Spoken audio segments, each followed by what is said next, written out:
So, good evening, everybody. My name is Carly Shortino Poulter, and I'm the director of the ARC Advocacy Network at the ARC of Indiana. And I'd like to welcome you all to our Ask the ARC section tonight on building your network of support. The reality is, we hear a lot about the need to have a network of support, and that's really what makes life frankly sometimes bearable, but certainly more enjoyable. And so that's what we're going to talk tonight is how do you actually build that network of support, and how do we help our loved ones build that network of support? So allow me to share my screen.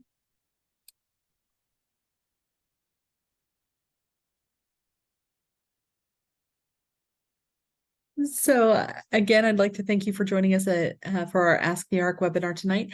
If this is your first time on one of the webinars, or if you've heard of the ARC but you're not 100% sure who we are an advocacy organization for people with intellectual and developmental disabilities of all ages and their families. We were actually established back in 1956 by families who wanted a better life for their kids, as simple as that sounds. Today, we are dedicated to progressive public policy for people with disabilities. That includes laws, that includes policies, that includes regulations on everything from waiver services to making sure that it's easier for people with disabilities to work and to get an education and to make their own decisions and to lead whatever their vision of a good life is. We're home of the ARC Master Trust, which is Indiana's largest pooled special needs trust, which is a way that you could set money aside for somebody without jeopardizing their Medicaid or their Social Security benefits. And we're the founders of the Erskine Green Training Institute. And so a lot of times you'll hear people say, oh, you need to be using your natural supports. Oh, we need to grow your natural supports. Have you thought about using your natural supports? Well, what in the world are natural supports? Well, to be perfectly honest, different programs and different groups will define that term natural supports differently. But basically, they're the things that are just available in a person's life that make life a little easier or a little better. And so that can absolutely be our relationship. So sometimes when we're talking about natural supports, we're talking about family and friends. It can also be community resources. So things like the libraries and the parks departments, um, uh, public transportation even can sometimes be considered a natural support. And it can also be technology, which is something that a lot of people don't necessarily think about. But whether that's, being able to text a friend, whether that's being able to go to an online community or an online support group so that you can talk with other families, or whether that's something as simple as setting an alarm on your phone to remember to take your medication, those can sometimes be considered natural supports. Now, preferably, natural supports are available at no cost. Sometimes there is a cost available, but typically when we're talking about natural supports, we're talking about those things that are no cost or very low cost. And it's about building connections. And that's really the key part here. And so why are natural supports so important? Well, because quite frankly, life can get overwhelming and it can feel isolating. And we've got so many people who feel lonely. But you know what? We're not alone. First of all, there are lots of us out there. There are lots of us who are family members of people with disabilities. There are lots of us going through all the different things that we're going through. So we're not really alone. And those natural supports can help us build or shore up our resilience in life, and frankly, make it easier to get through the day. And it is about managing your resilience bucket. Think about your resilience as a bucket with all the different stressors in our lives flowing into it.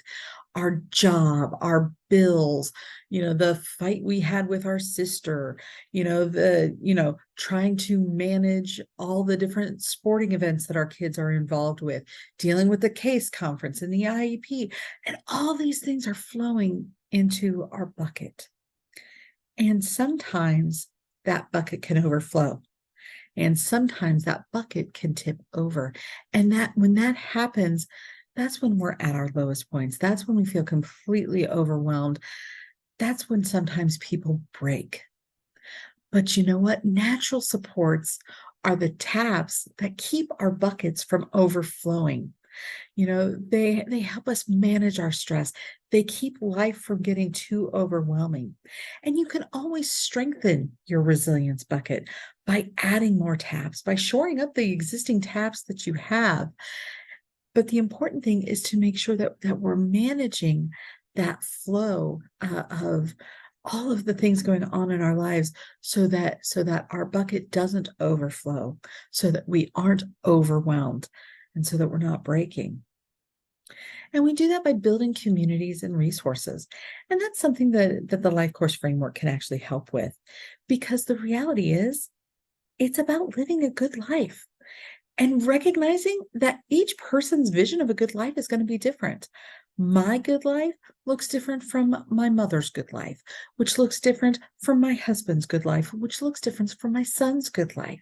So, what is your vision of a good life?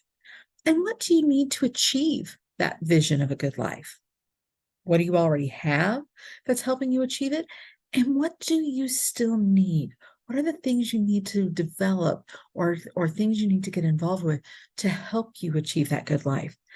And just as importantly, and something that we often don't talk about enough, what are the things we need to avoid that are keeping us from our good life? Life Course also talks about buckets, and specifically, it talks about the 3 buckets of need. That first bucket is discovery and navigation. Especially when our loved ones are recently diagnosed, or maybe they're going through a transition in life, or maybe it's something in our own lives where we're looking for something new. That discovery and navigation piece is about trying to go out and find information, find tools that will help us achieve whatever it is that we want. That second bucket are goods and services. And so that can be specific interventions. That can be everything from waiver services, voc rehab services, but that can also be things like transportation.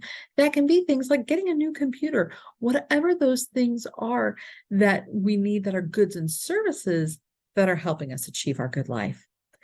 And then that third bucket, the one that we're going to talk about more today, is that networking and navigation bucket, because that connection with others is what really helps guide us through everything and helps us be able to navigate all of the different systems that we're involved with or that our loved ones are involved with, and really help us be able to manage all of that. And networking is key because, like I said earlier, we're not alone. We need to build relationships, but we've also got to be willing to ask for help. And a lot of times, we're not necessarily, or at least I know I was raised not necessarily to ask for help. It was, you're expected to do this on your own. Oh, you don't want to burden anybody. You don't want to be a bother. Well, it's not being a bother. It's not being a burden. And it takes a lot of courage and integrity to say, hey, I need help with something. And think about it. Are you that type of person where if somebody said, hey, I need help with something, are you the person who immediately steps in and says, sure, how can I help? A lot of people are, but they always forget that sometimes they're the ones who need help. They'd never think badly about somebody asking them for help. People aren't going to ask badly or think badly of you if you ask for help. And it gives other people the opportunity and, frankly, the satisfaction of being able to help someone else. So asking for help is a good thing. But it's also kind of like that old game, 6 degrees of separation. You may not necessarily know somebody who can help you in a certain circumstance, but the chances are pretty good that you know someone who knows somebody else, who knows somebody else, who knows the information you need. And so we have that network, that 6 degrees where within 6 people, we pretty much know everyone in the world. And so we can tap into not only our network of support, but our networks network and their networks. And that can be a lot of different things. So maybe that's something as simple as the PTA or the library or homeschooling networks. Maybe that's other parents on the soccer field. Maybe that's other parents at Special Olympics. Maybe that's people in your yoga class, or, or the people at work, or your sister-in-law's best friend's hairdresser who has a client who knows exactly what you need. It's that 6 degrees of separation where we can use our networks to be able to get the help and the support and the information that we need to make sure that we're having that good life. So we need to be open about our needs. And we also need to be open about our experiences, because the reality is you may actually be somebody that somebody else is seeking. You may have experiences in your life that somebody else needs to access so that they're able to get through a particularly difficult situation, or to learn how to do something in a different way, or to get some ideas. I talk to a lot of people who want to become advocates. And a lot of times they want to become advocates because they've had some experience in their past, whether it was a good experience or whether it was a devastating experience. And they want to help other families through that. They want to make sure no other family has gone through the things they've gone through, or they want to help another family navigate a process that they had to deal with. And so part of this is also being a resource for others, because oftentimes we wind up minimizing the life experiences that we have. But you know what? In my perspective, there are a lot of things that I know, but I also know that, especially when my son was recently diagnosed, it was other families who helped me out.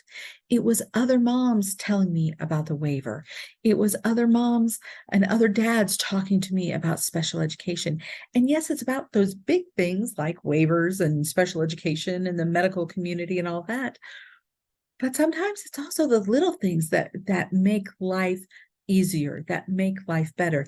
Things like, where do I go to take my kid for a haircut?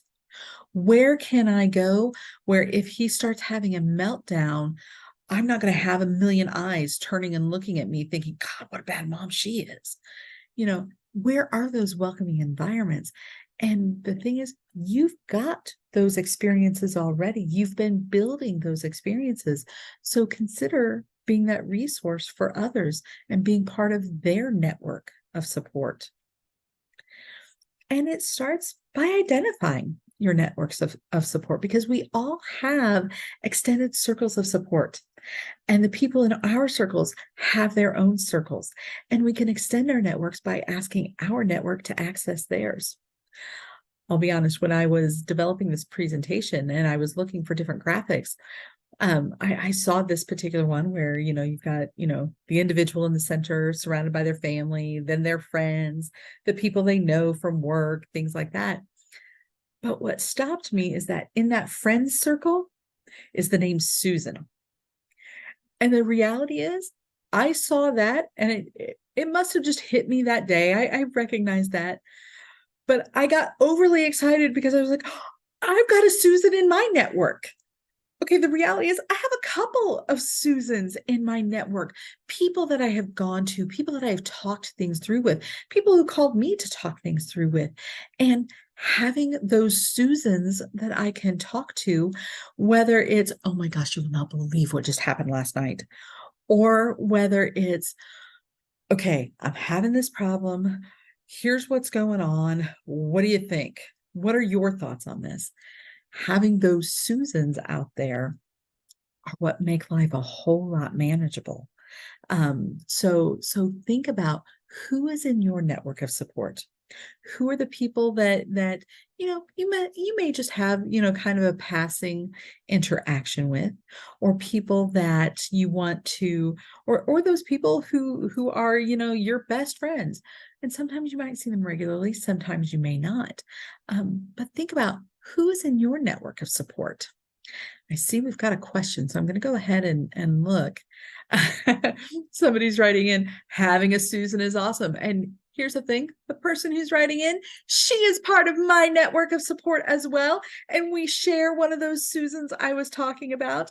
And that's just it, is that, we connected each other to our Susans. And that's what a big part of this is, building that network of support, is connecting one another because you want to grow your network of support. And that can be a little intimidating sometimes, I think, because you've got to put yourself out there. But at the same time, you've got to find a way that works for you. For some people, that's going to be in person. For other people, it's going to be through social media, through Facebook, through different chat groups.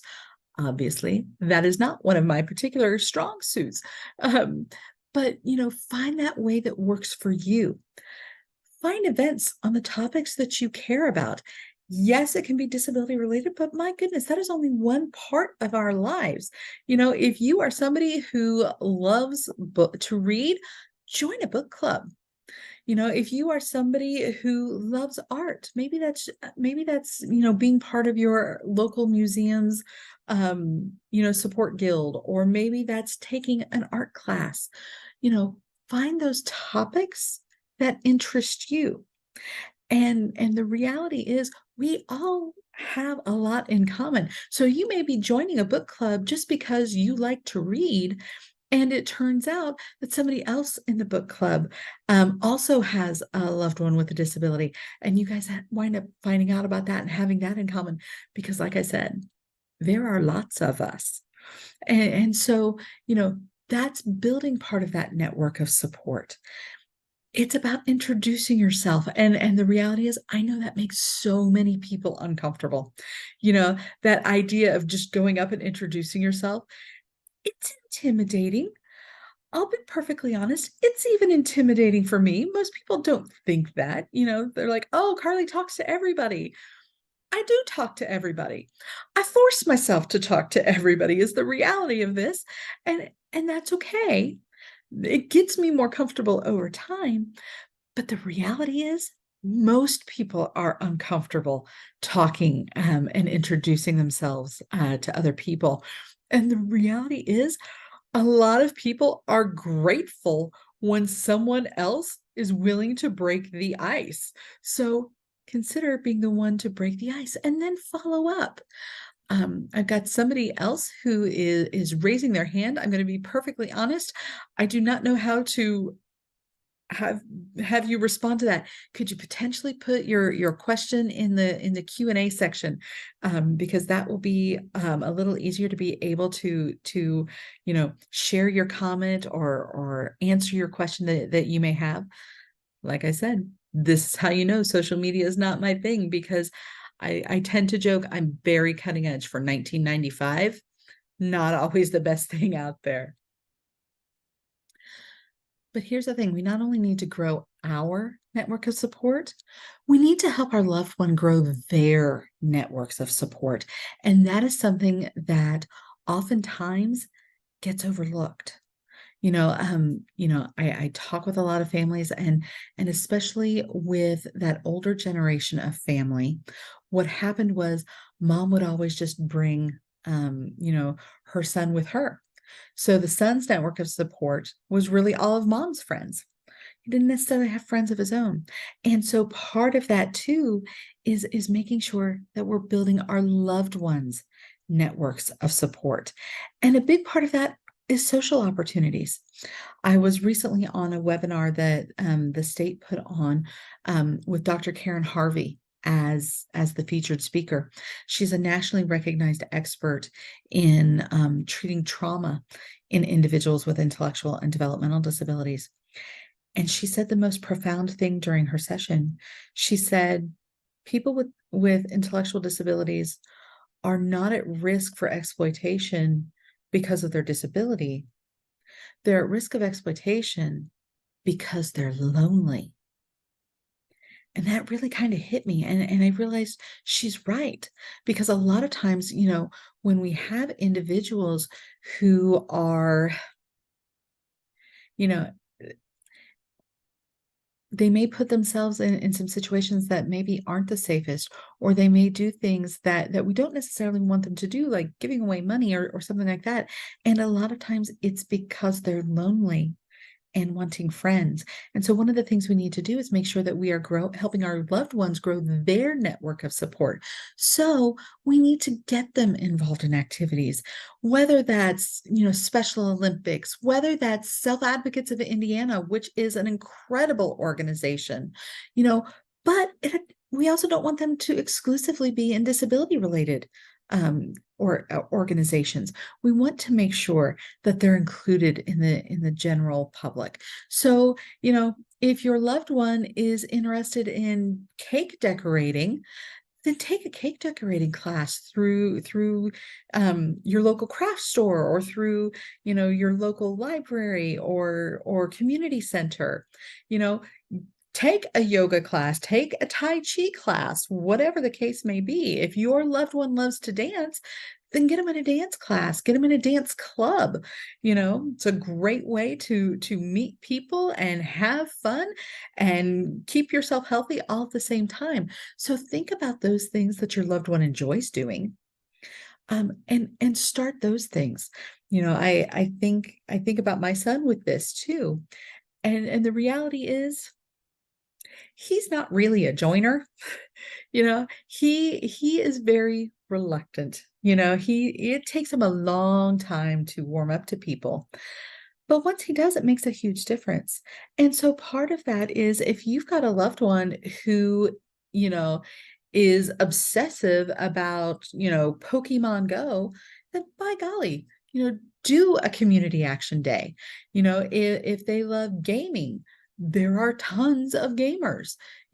Find those things. If you've got a loved one who loves ham radios, my goodness, there's a huge network of ham radio operators, not only, throughout Indiana, but all across the world. It's a great way to get that involvement and get those social opportunities, so that we're not lonely and so that we're building that network of support.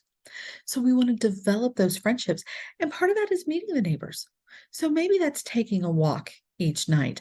Maybe that's stopping as you see somebody, working in their yard, and tell them, "Oh, your flowers are gorgeous. I love how beautiful they are." And part of it is starting with those simple things, starting with those very simple interactions and building up from there. We've got a couple of other questions that have been added into the Q&A. Somebody saying, step by step, it does get easier to speak up. Love the chat too. Can you share this presentation? You know what? When we put this on the ARC Academy, I'll absolutely include the slides in that. So yeah, absolutely. Or if you wanted to send me an email, I can always email it over to you. Absolutely. And you know what? Someone else who is also part of my network of support and has become a dear friend of mine, typed in, she's like, "Glad you spoke to me. We would never have known each other otherwise." And that's the big part of it. But one of the things we also really need to make sure we do for our loved ones, especially, is to develop their professional contacts. And that's something that oftentimes gets overlooked. And so, for example, we need to identify the professionals in our loved one's life that they will eventually need. So people like the banker, the pharmacist, if you live in an apartment building, the maintenance person, the bus driver, people at the grocery store, medical professionals, letter carriers, other business owners. We need to identify those people who can make a difference in our loved ones' lives, and then introduce them and constantly say hi. Maintain that regular contact. And the reason I say this is because then those professional contacts that start with just a simple hi can really come in handy when our loved ones need it. So part of it is learning people's names, always saying hi when you see them, making a point to speak with them when you're around. And the reason I say this is, for example, I had a dear friend named Betty Williams, and Betty would, had developed a relationship with the people who worked in her bank. Now stop and think about it. When was the last time you went inside the bank? Most of the time, we're all going to the ATM. We're doing our banking online. When was the last time you actually went into the building? Now, imagine taking your loved one into the building, even if it's just to pull out $20 from the teller, but you develop that relationship. Oh, hi, Susie. This is my son, Andy. Andy, this is Susie. She works here. Anytime you need something here, you can always ask Susie for that. And the thing is, when you see them each week, when you get to become regulars, they notice you, they recognize you, they smile when they see you because they see you each week. And especially when we're talking about something like a bank, they don't see very many people often. So when we can develop that relationship, if there's ever an issue, we can always go to them and say, hey, I need a little help. I'll give you an example. So we used to always buy milk at our local pharmacy. Because it was just down the road. And frankly, the milk was cheaper there at the time than it was at the grocery store. So we'd go in and be buying milk like 2-3 times a week. Anyway, we got to see the same people who worked at the pharmacy all the time, and we'd say hi, and eventually we'd say hi enough that we'd learn each other's names. We'd talk about things going on in life. Granted, it was mostly small talk, and that's totally fine. And then COVID hit. And I will never forget in those early days of COVID, when there were toilet paper shortages everywhere and everybody was going online telling each other, okay, I saw toilet paper here. I saw toilet paper here. You got to go now. One day, my husband went into the pharmacy to get some milk, and his friend was there. And I say his friend because they've been talking over the years and all that. And he goes, hey, I'm getting his truck in tomorrow. They're telling us there's going to be a couple of cases of toilet paper on there. I'm going to save one back for you. That's why we need to develop those professional contacts too, so that when there's something we need, when we need help with something, we've got somebody who's got our back because we've developed that friendship. Can I go up to the pharmacist to say, hey, I've got questions about this? Absolutely. So you introduce your loved one to the local pharmacist. You develop those relationships so that, if they've got questions about their medicine, they can ask that. But also so that if they were in and said, I can't find the Band-Aids, they're going to feel comfortable enough asking them because they know that person. They say hi to them each week. I remember a couple of years ago hearing a story on the news about a pizza delivery person who had a regular customer and they would deliver pizza to this customer like three times a week. I mean, he had like a standing order. And one night he didn't have an order. Just thought, well, that's weird. His next regular night, again, no order. He was regular enough and she knew him well enough that she's like, something's not right here. They tried calling him. No answer on the phone. The delivery driver actually went to his home to check in on him because he was a regular enough customer and had been for years. She knew something ain't right here. And sure enough, the man had fallen and he couldn't get to a phone. And she literally saved his life because she realized that guy she delivers pizza to 3 times a week, every week for years, suddenly didn't have an order. Something was wrong. She knew to look out for him. Talked to a family a few years ago, had an adult woman with disabilities, had been living with dad, and they lived in this neighborhood.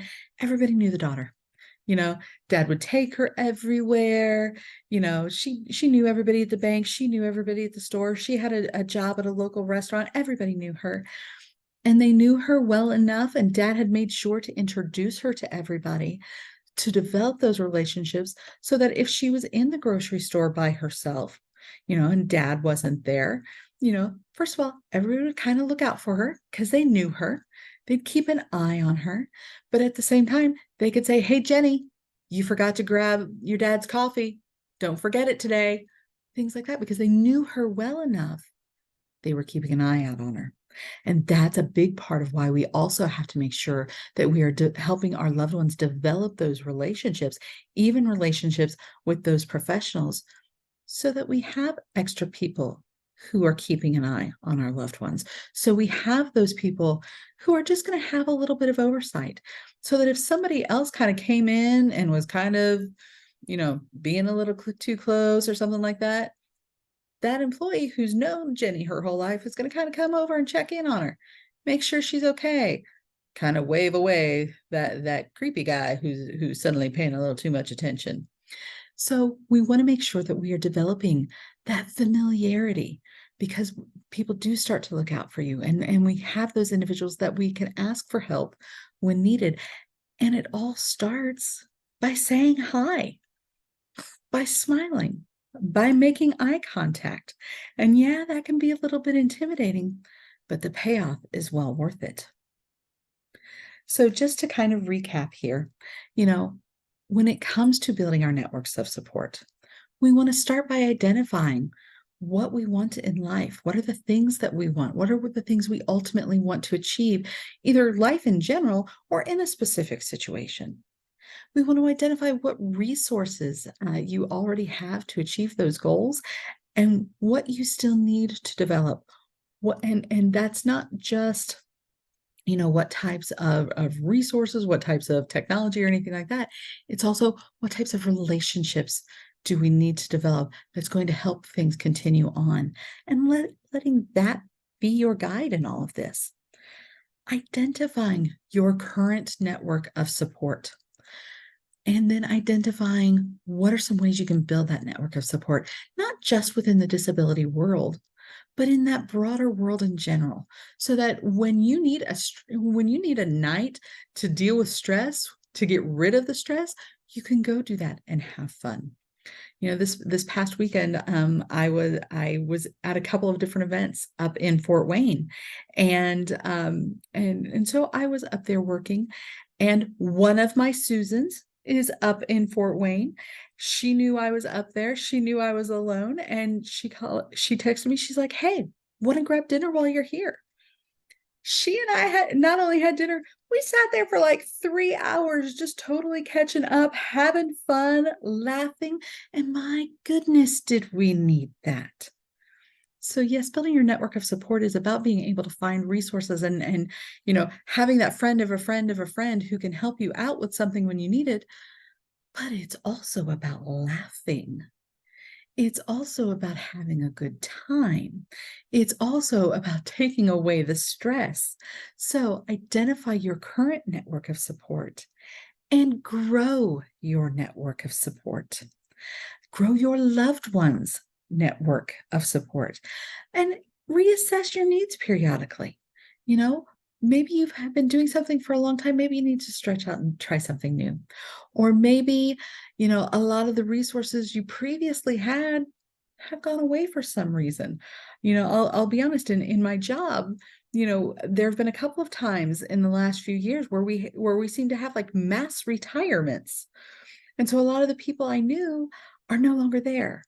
We've had a ton of changes during COVID, and people leaving their jobs, and the contacts we had have changed. And so part of it now is going out and re-meeting people, learning what resources are still there, and creating new ones. And be a resource for others. That really does make a huge difference. Not only does it make a huge difference for those other people, and not only does it make a huge difference because you're able to use your lived experience to help someone else out in life. I got to admit, at least for me, when I'm able to help somebody else out with something that I've experienced, or something that my family has been through, it makes me feel really good. It boosts it boosts my ego too, but it makes me feel better. It makes me feel like some of the hard things that I've been through in my life are actually worth it because I'm helping other people. So at this point, I'm going to stop sharing my screen and open it up a little more. What are your thoughts on this? What are some of the ways that you've been able to develop a network of support? What are some of the surprising things that have happened to you? Like, for example, that story I shared about the guy at the pharmacy who was making sure he was going to hold back some toilet paper for us. That's not something you go in thinking about. You don't necessarily go in thinking about, that, saying hi to the produce guy as something that you're eventually going to leverage. But think about it. Every cooking show out there tells you make friends with your butcher. Well, this is why, because when you make friends with people, even if it is more of that, you know, not necessarily a really deep friendship, you know, it makes a difference and it can make your life easier. And sometimes those very cursory initial friendships can get much, much deeper. So, what thoughts do you have? What experiences have you had in this realm? What are some ways you've been able to help your loved one make some new connections? Uh, we've got Barb writing in. It's a great reminder to all to slow down and talk to people. It absolutely is, Barb. So, um, and sometimes it is also things like this. It is being able to, get on a webinar or call a family advocate or something like that, where you've got some people who are looking out for you. You've got some people who can use their connections to help you out. Heather is sharing, joining a local system of care helped me make many wonderful connections who gave me more connections. Many of those people are so very important people in my life and the life of my family. Absolutely. Absolutely, it is. What else? What are some of the ways, I think back, and when my oldest son was young, we moved back to the Indianapolis area, and my sister was involved with a local mothers of preschoolers group. Okay. My son had been diagnosed by that point, and I was still, I mean, he was only 4. So, he'd been diagnosed about a year before that, and I'm still trying to figure out what it means to have a child with autism. My sister says, come to MOPS, meet some other moms, get to know people in the area. And so I went. And this was a small group, it was about 30 moms. And out of those 30 moms, 6 of us had kids on the spectrum. That was kind of a surprise. Certainly nothing intentional. We were just, stay-at-home moms of little kids and trying to get out and help our kids make friends. And frankly, have breakfast, once every other week that we didn't have somebody else grabbing food off our plate for, where we actually got to sit and have coffee and talk to people and have adult conversations, because goodness knows we needed that. But then 6 of us had kids on the spectrum. And so then we started comparing notes and we started helping each other out. And then we started talking about which of the local elementary schools were good and who were the good therapists and where could I go to get my son a haircut with all of his sensory processing issues. And so it grew from there. And then later on, 10 years down the line, my son finally gets his waiver. And who do I call up? I call up one of my friends from MOPS, who's now a case manager herself. And so my son's first case manager was from my Mothers of Preschoolers group, when again, we were just all stay-at-home moms wanting to have some adult conversations, being able to sit without having kids crawling all over us. Don't get me wrong, we loved our children. We still love our children. If they were crawling all over us, we would be okay with that. But sometimes you need that a little bit of alone time. But that's just it, is building those networks, creating those networks, build upon each other in ways that you may never expect. So do we have any other questions or anything else in the chat that anybody would like to share?